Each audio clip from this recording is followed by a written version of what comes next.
Nature has given animals some body parts so that they can defend themselves, get food, and look cool. But sometimes those same body parts can hurt an animal so badly that it can easily lose its life. How exactly? Be sure to watch this episode till the end. We made it for you. Varu babirusa is one of the most unusual creatures of our planet. It looks like a pig, but differs too much from its congeners. Piglet is small, its back is arched, its legs are long enough, and it has almost no fur. These animals prefer plant food and clean water. But the main thing about babirusa is, of course, their fangs. In males, the lower and upper canines grow throughout their life and bend toward the head. It's not uncommon for a fang to grow so much that it begins to grow into the skull, literally. Imagine your tooth bending upward and going up to your forehead. It's not very pleasant. And it's dangerous too. And deer pigs don't like that either. In fact, I think fangs block the view. Fortunately, apart from their strange shape, their fangs are fragile. More often than not, though, they break before they reach the skull. For example, during a fight for a female, or just from time, if you're lucky, of course. Unlike deer pigs, things are much sadder for common reindeer.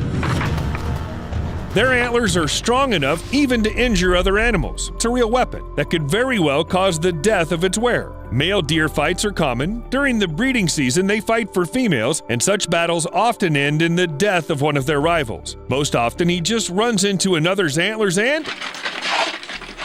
But during the fierce fight, the hapless males may also clutch the antlers so tightly that they can't deal with this situation by themselves. The end is very sad. The reindeer can't get up, can't eat, are deprived of the possibility to drink, and just slowly die. Nature can be ruthless. And if it takes place near the water, the reindeer can not only clash, but fall through the ice together, then freeze, also together.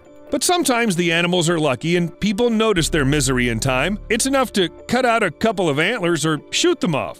Whoa, fella. I hope you knew what you were doing. Unbelievable. Good shot. What if you'd missed? Oh well, at least it ended okay. But while the reindeer can get trapped together by accident, things are much worse for argali. These wild rams are considered the largest, can weigh over 100 pounds, and look quite menacing, especially if you look at their large, strong, corkscrew-shaped horns, which argali use to protect themselves from predators and to fight for females. However, despite their majestic appearance, the fate of these wild rams is sometimes tragic. The horns, which are meant to be a powerful weapon of self-defense, can lead the animal to a slow and painful death. The older the argali get, the more likely it is that their horns will begin to grow in the wrong direction and eventually pierce the ram's faces. Slowly and painfully, they will penetrate deeper and deeper until they result in death, either from infection or anyway, you get the idea. Evolution is a pretty ruthless thing. We should not thank it for such a trick with the poor ram's horns. However, human intervention, too, not always leads to something good. For centuries, people have been making more profitable breeds for agriculture, and it ended up, well, pretty controversial, especially when it comes to sheep. Wild species still lose most of their wool every year, so do some domestic sheep, but those that are bred for wool always regrow year-round without pause, and if you don't cut them in time, it can end very badly. Long wool is a bad option in very hot weather. Sometimes it leads to heat stress. There are also mobility issues. If a sheep with long wool lays down on a steep slope, it can't roll over from its back.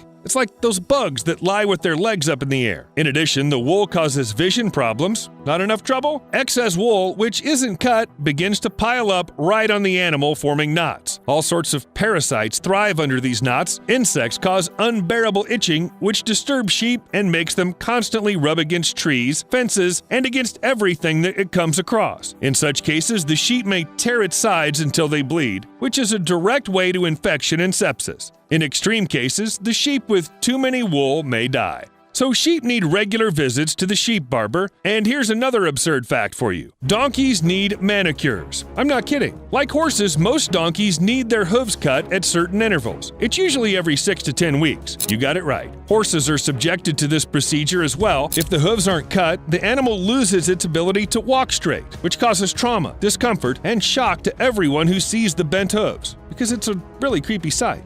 I wonder how wild donkeys deal with that. And yet there are so few wild donkeys left that I guess hooves would be the least of their problems. Being a hoofed animal is quite difficult because nature constantly strives to give you a death test. Even the most common places can become dangerous if the temperature drops a bit. Honestly, I don't know how deer end up on the ice and so far from the bank. An animal caught in such a situation is doomed if people don't come to help. Yeah, let's get that other front leg. Yeah, you're good. In this respect, nature is more favorable to us. We know how to keep our balance even on very slippery surfaces. Plus, we invented boats, ropes, hovercrafts, skates, and other useful things. You can use them to get any deer out of a trap. The only pity is that you won't get any thanks from the animals. Okay, if deer, rams, and other ungulates seem to be very unlucky in life, then there must be some species that got some bonuses from nature. Turtles, for example. They live long lives, don't rush anywhere, are well protected from predators by a tough shell, and must feel just fine. Yeah, I thought so too. Until I found out that turtles have one bug. They can't roll over if they're on their backs. Whoa, whoa, whoa. If you're about to comment about your pet turtle being great at this trick, let me clarify. We're talking about big turtles specifically. And it's not just a coincidence. The height, length, and even shape of a turtle's shell affects its ability to stand on its feet. For example, turtles with rounded shells roll over faster than flatter ones, and large individuals are much less nimble than smaller ones. The characteristics of the shell literally determine the animal's life. Accidentally flipped over on its back, a helpless turtle can be killed by the sun, starvation, or fall prey to predators. Turtles are especially vulnerable. Their rigid armor doesn't bend with body movements, which of course complicates the flipping process. Imagine a life that looks like a constant compromise between life and death. Larger individuals live better overall, but having reached too big a size, turtles risk one day falling into a fatal trap. For males, the issue of flipping is perhaps particularly important. In the process of fighting for females, they often fight and try to turn their rival over on their backs. But it would seem that large individuals clearly have an advantage. But once the big turtle loses, it'll never get up on its paws again.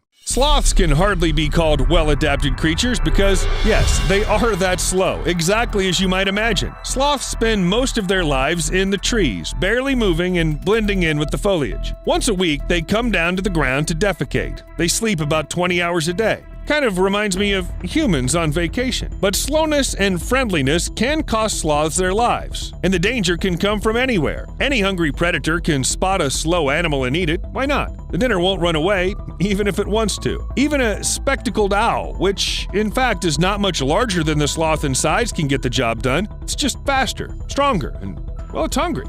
We'll see you later.